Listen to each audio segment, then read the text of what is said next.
Supremo Tribunal Federal proíbe utilização, produção e comercialização de materiais com amianto em todo o Brasil. Você vai ver também. Governador do Tocantins é condenado a devolver 25 milhões de reais aos cofres públicos.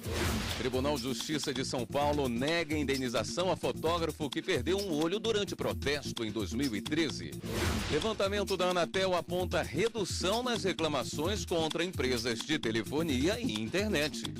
Cantora Cláudia Leite é condenada a pagar direitos trabalhistas a guitarrista. Reforço: servidores do TRT da Bahia trabalham como mediadores na Semana Nacional de Conciliação.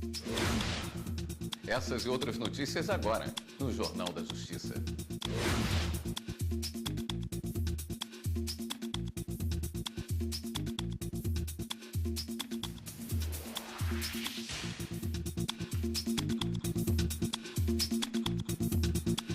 Boa noite. O Supremo Tribunal Federal proíbe produção, comercialização e uso de materiais com amianto em todo o país. Por 7-2, o plenário confirmou o entendimento firmado pela Corte em agosto de que o artigo da lei que permitia o amianto crisotila no Brasil é inconstitucional. A decisão tem efeito erga omnes, ou seja, vale para todos os casos e é vinculante. Deve ser seguida pelos tribunais de todo o país. A decisão foi tomada durante a análise de duas ações contra uma norma do Rio de Janeiro que proibia o amianto no Estado. A relatora, a ministra Rosa Weber, afirmou que existe um consenso técnico e científico em relação ao perigo do amianto. A posição oficial da Organização Mundial da Saúde, no sentido de que todos os tipos de amianto causam câncer no ser humano, não tendo sido identificado limite algum para o risco carcinogênico do crisotila, o aumento do risco de desenvolvimento de câncer, observado mesmo em populações submetidas a níveis muito baixos de exposição, o meio mais eficiente de eliminar as doenças relacionadas ao mineral diz com a eliminação do uso de todos os tipos de asbesto. Pelo entendimento, nem o Congresso e nem os estados poderão editar leis para voltar a permitir o amianto no país. Reitero esse acompanhamento que faço para a declaração da inconstitucionalidade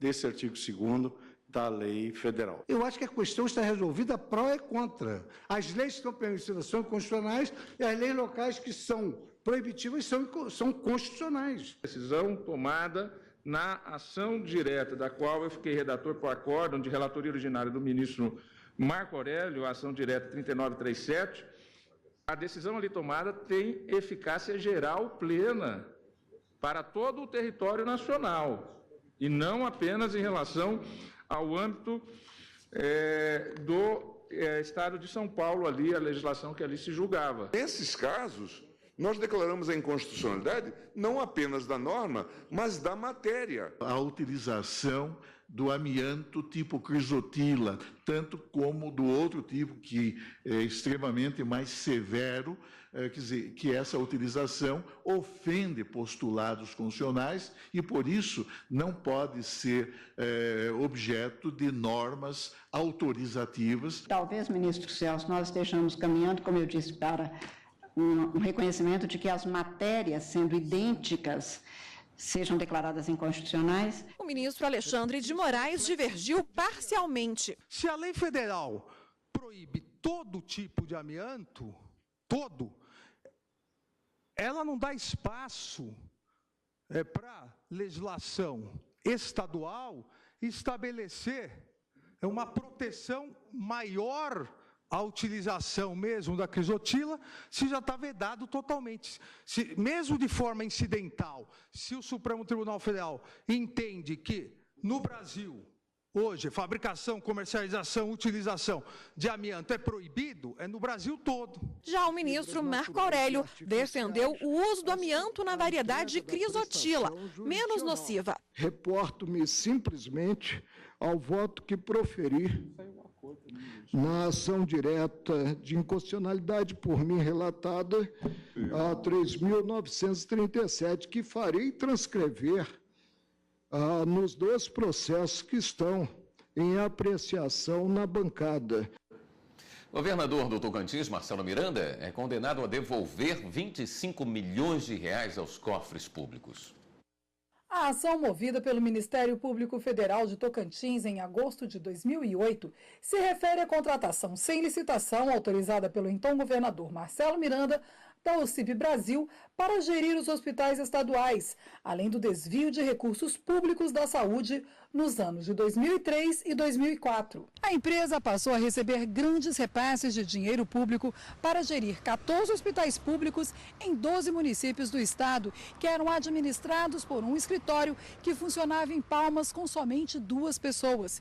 Ficou demonstrado também que a OCIP Brasil havia sido criada menos de 2 anos antes da contratação pelo estado do Tocantins e que não tinha capacidade operacional e nem experiência suficiente na área de administração hospitalar que justificasse a contratação. O governador do Tocantins ainda foi condenado à pena da função pública e à suspensão dos direitos políticos por 7 anos. Cabe recurso à decisão. Levantamento da Anatel aponta queda nas reclamações dos serviços de telefonia, TV por assinatura e internet. Mas, para o consumidor, o setor ainda precisa aprimorar essa prestação. Na prática, tem muita gente insatisfeita. Difícil viver sem um no dia a dia. É muito necessário para qualquer rede social estar utilizando e para se comunicar. Chega num lugar tem que falar com a pessoa. Mas nem sempre o serviço das operadoras de telefonia agrada. Você compra uma internet, é lenta demais e você liga para lá. E eles ficam te enrolando, passa para um, passa para outro, entendeu? E nunca resolve. Não mando fatura, cobram a mais, somem com os créditos da gente, não tem linha, a ligação cai, não retorna. Cobrança indevida, falhas no fornecimento do serviço e dificuldades para rescindir o contrato são as reclamações mais registradas pelos consumidores. Eles ainda se queixam que quando tentam resolver esses problemas com a operadora de telefonia, enfrentam ainda mais dificuldades, porque geralmente não conseguem atendimento. Liguei para o call center, mas demorou muito o atendimento, acho que isso pode ser melhorado. E a transferência de dados também, download e upload, também tem que ser melhorado. Muita reclamação, briga todo dia. Ficava mais ou menos 1 hora no telefone, brigando, discutindo com a operadora. Quando as operadoras não resolvem o problema, a recomendação é registrar o caso na Anatel, Agência Nacional de Telecomunicações. Segundo o último levantamento, somente no mês de outubro foram mais de 270 mil reclamações sobre serviços de banda larga fixa, telefonia móvel, telefonia fixa e TV por assinatura. Número 5,7% menor do que registrado no mesmo período do ano passado. Mas apesar da queda, o número ainda é considerado alto. A Anatel recebe a reclamação, a prestadora é informada diretamente no nosso sistema de que chegou uma reclamação, ela é obrigada a tratar em 5 dias úteis e nós acompanhamos o tratamento dado pela prestadora, planejamos a nossa fiscalização com base nos principais motivos reclamados e fazemos alteração regulatória olhando para os principais problemas e para a causa raiz desses problemas. A obrigação é dela, ela deveria tratar desses problemas já diretamente em seus canais de atendimento, ao invés de deixar chegar aos órgãos públicos. Este advogado explica que, além do trabalho de fiscalização e regulação feito pela Anatel, o usuário é protegido pelas regras do Código de Defesa do Consumidor e do Código Civil da Internet. A recomendação é sempre buscar os órgãos de proteção ao consumidor, como o PROCON, e, se for necessário, realmente consultar o seu advogado para saber se a cláusula específica ou o descumprimento específico está realmente passando do dever legal da operadora e, se for o caso, entrar na justiça pleiteando a nulidade da cláusula ou a obrigação de cumprir o serviço. O Tribunal de Justiça de São Paulo manteve decisão de primeira instância que negou a indenização ao fotógrafo Sérgio Silva, que perdeu o olho esquerdo durante a cobertura da manifestação em 2013. Ele alegava que a lesão foi causada pela Polícia Militar. Segundo os desembargadores, não ficou comprovada que a bala de borracha disparada por um PM tenha atingido o fotógrafo. E você vai ver no próximo bloco do Jornal da Justiça. Cantora Cláudia Leite é condenada a pagar direitos trabalhistas à guitarrista. A gente volta já já.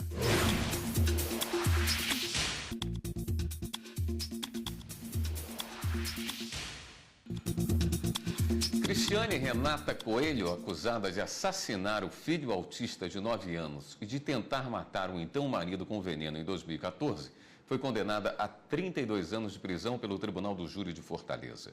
Conforme a denúncia, Cristiane tentou simular que o marido era o assassino do filho. Como ele sobreviveu, testemunhou contra ela no julgamento. A condenada vai permanecer presa. A defesa pode recorrer da decisão. Músico que trabalhou com a cantora Cláudia Leite tem vínculo de emprego reconhecido pela Justiça do Trabalho. A indenização pode chegar a R$400 mil.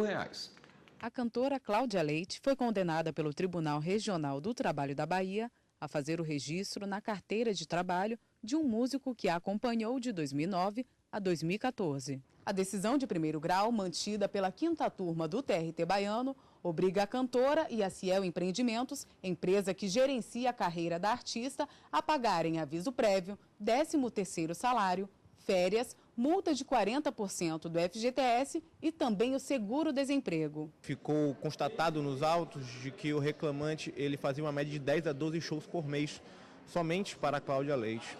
E por conta desse fato, por conta dessa habitualidade, a onerosidade, a pessoalidade, os demais requisitos do vínculo, o acórdão foi mantido e agora não cabe mais recurso dessa decisão. As empresas e Cláudia Leite terão de assinar a carteira dele e pagar as verbas relativas ao vínculo. O valor da ação pode chegar a R$400 mil.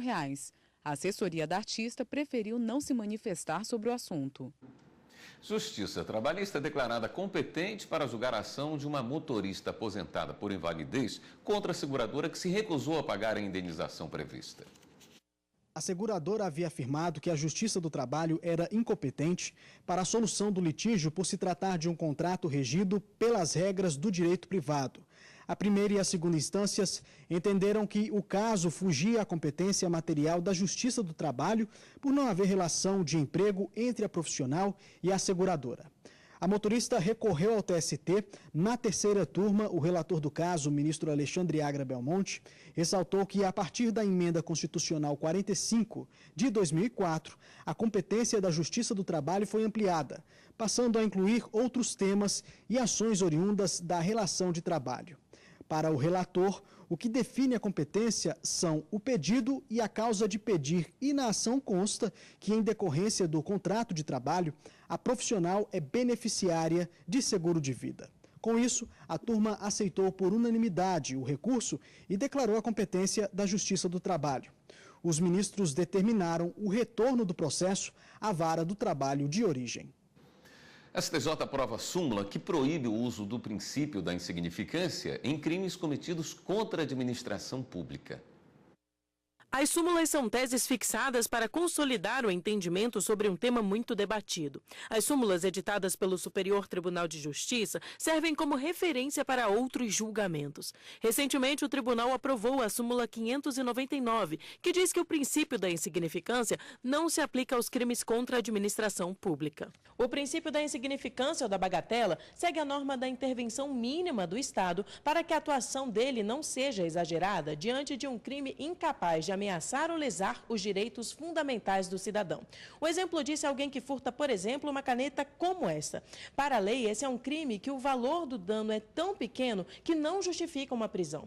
Mas, de acordo com a nova súmula do STJ, se um funcionário público rouba uma caneta como essa do ambiente de trabalho, ele pode ter consequências mais graves. Segundo os ministros do Superior Tribunal de Justiça, em julgamentos que levaram à criação da súmula, é inaplicável o princípio da insignificância aos crimes praticados contra a administração pública, pois a norma penal visa resguardar não apenas a dimensão material, mas principalmente a moralidade administrativa. Medida anunciada pela Casa Civil deve facilitar a vida de quem vai tirar o passaporte. A Polícia Federal terá acesso a um banco de dados onde constam comprovantes que antes eram exigidos do cidadão que fosse fazer o documento. Não será mais necessário levar, por exemplo, certificado de reservista, os comprovantes de quitação com a Justiça Eleitoral e de pagamento da taxa cobrada. As mudanças começam a valer este ano e devem chegar a todos os estados brasileiros até dezembro do ano que vem. Vamos ao rápido intervalo e voltamos a seguir com outras notícias. Servidores do TRT da Bahia trabalham como mediadores na Semana Nacional de Conciliação. A gente volta já já.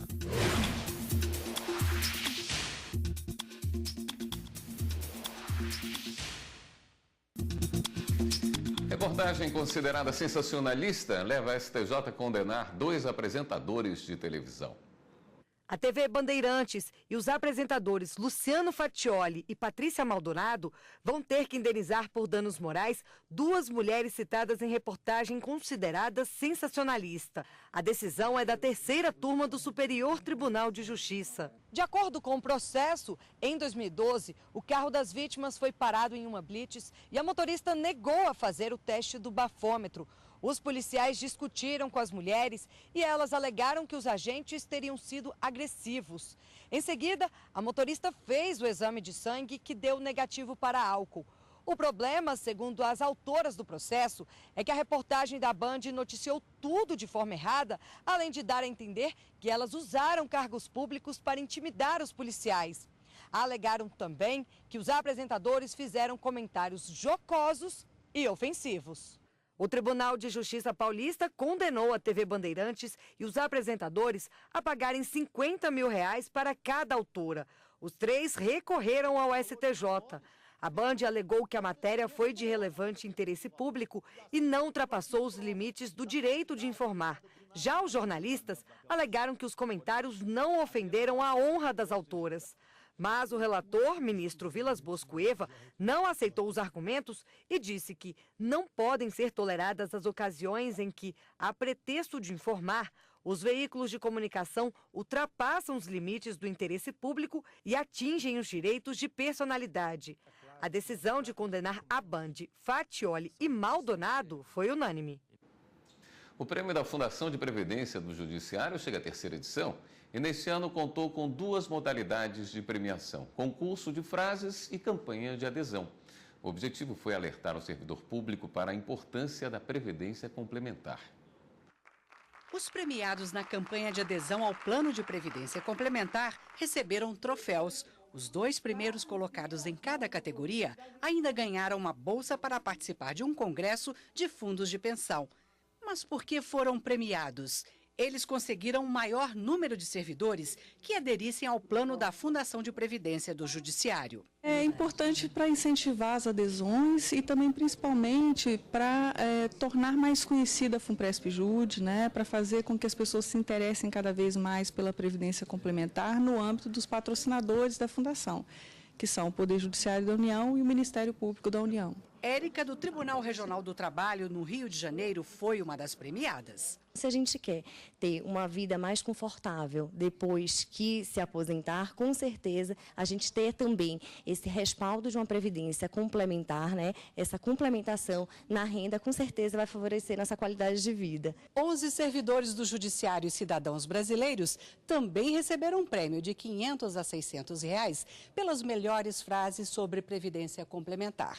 Estas frases estão sendo usadas em peças publicitárias, como este calendário de 2018. Esta é de uma servidora do Ministério Público do Distrito Federal.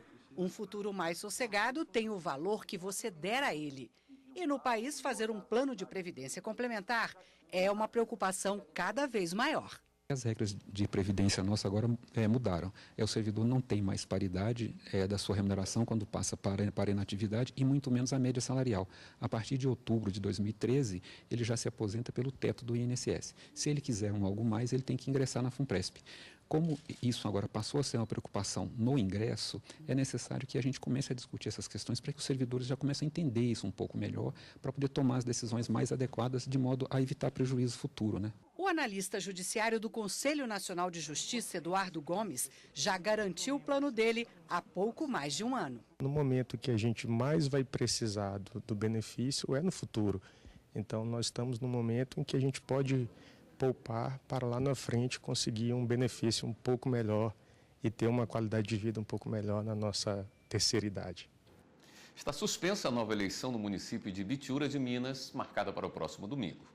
A nova eleição havia sido marcada para o dia 3 de dezembro pelo Tribunal Regional Eleitoral de Minas Gerais, após cassação de José Tarciso Raimundo e Romildo do Prado, eleitos prefeito e vice-prefeito em 2016. A cassação ocorreu por abuso de poder político e econômico. O prefeito cassado entrou com mandado de segurança no Tribunal Superior Eleitoral. Então, o ministro Jorge Mussi analisou o caso e verificou que ainda há julgamentos pendentes que tramitam no Tribunal Regional. Por isso, decidiu que o prefeito e o vice voltem a ocupar os cargos e o cancelamento das novas eleições. Mais de R$800 mil de multas impostas a condenados pela Justiça do Rio Grande do Sul foram repassados a instituições, inclusive da área da saúde. Diversos congressos da ONU sobre prevenção do crime e tratamento do delinquente sugerem a aplicação da pena privativa de liberdade somente em último caso, apenas nas hipóteses de crimes graves. Para outros delitos, com criminosos de menor potencial ofensivo, são recomendadas as penas alternativas. Desta forma, eles não se afastam do convívio social e prestam trabalho que as instituições filantrópicas e assistenciais necessitam e não podem pagar.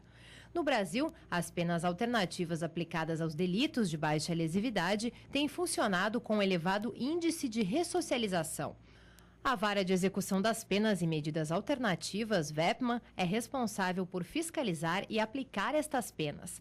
Mas, além disso, recebe recursos vindos de multas e custas processuais que são repassados. Nós temos editais anuais que são expedidos no sentido de credenciar as instituições e depois essa instituição credenciada apresenta um projeto para receber recursos que podem variar de 20 a 30 mil reais. No ano de 2016, o valor arrecadado somou quase 250 mil reais. Este ano, a VEPMA já repassou mais de 800 mil reais a instituições. Boa parte dos valores é destinada para a saúde. Como o Hospital Presidente Vargas, que no ano passado, com o dinheiro das prestações pecuniárias, incluiu e fez todo um setor com câmeras de videomonitoramento e recebeu, no início desse ano, 250 mil reais para integrar um projeto maior, que é o Centro de Referência em Atendimento Infanto-Juvenil do Hospital Presidente Vargas, que trata com crianças vítimas de violência e abuso sexual. Mais de 5 mil audiências de conciliação vão acontecer essa semana no Tribunal Regional do Trabalho da Bahia, que ganhou um reforço importante. Os servidores do TRT agora também são mediadores. Ingrid Guimarães trabalhou em uma loja por 5 meses no ano de 2015. Quando saiu da empresa, não recebeu nada. Por 2 anos, esperou a chance para resolver o processo trabalhista. Minha audiência estava marcada para o ano que vem e, graças a essa conciliação, ficou para hoje. E acredito sair daqui bem feliz, né? Ela conseguiu fazer um acordo e gostou do resultado da conciliação. É importante para que agilize o processo, a gente não fique perdendo tanto tempo com audiências, aguardando e tudo sai de uma forma amigável, mais rápida e tranquila. Os conflitos podem ser resolvidos não apenas por uma sentença do juiz, mas também por uma decisão entre as partes. E isso é o que nós tentamos na conciliação. E é por agilizar o trâmite dos processos e solucionar os problemas de muitos trabalhadores de forma rápida que o Conselho Nacional de Justiça realiza até sexta-feira a Semana Nacional da Conciliação. No TRT da Bahia, são mais de 5 mil audiências previstas para o período. É bom para o reclamante, é bom para a empresa, porque eles encontram uma solução entre eles para chegar ao fim do conflito. É o que nós todos queremos. O Poder Judiciário tem desenvolvido uma política para estimular a conciliação como um meio voluntário mais adequado para a solução dos conflitos. Uma novidade neste ano é o papel de servidores como mediadores durante as audiências, capacitados pela Escola Judicial. Com isso, nós conseguimos, com uma mão de obra qualificada, multiplicar a quantidade de audiências pautadas e, consequentemente, de processos resolvidos. Isso vai gerar uma grande produtividade em termos de audiências, porque, por exemplo, nós aqui temos agora 4 mesas simultâneas, conduzidas por mediadores, servidores, e cada mesa com 10 processos incluídos em pauta. Seu Valdemir Bonfim conseguiu fazer um novo acordo com a empresa que trabalhou por 4 anos e 6 meses. Para mim foi bom porque já vai 3 anos, eu lutando aí, graças a Deus, hoje deu tudo certo. Ainda mais que eu sofri um acidente, estou trabalhando, mas sofri um acidente, o INSS já me negou pela 2ª vez, então eu estou com 3 meses sem saber o que é dinheiro. O Jornal da Justiça fica por aqui. Uma boa noite para você e continue aqui na TV Justiça.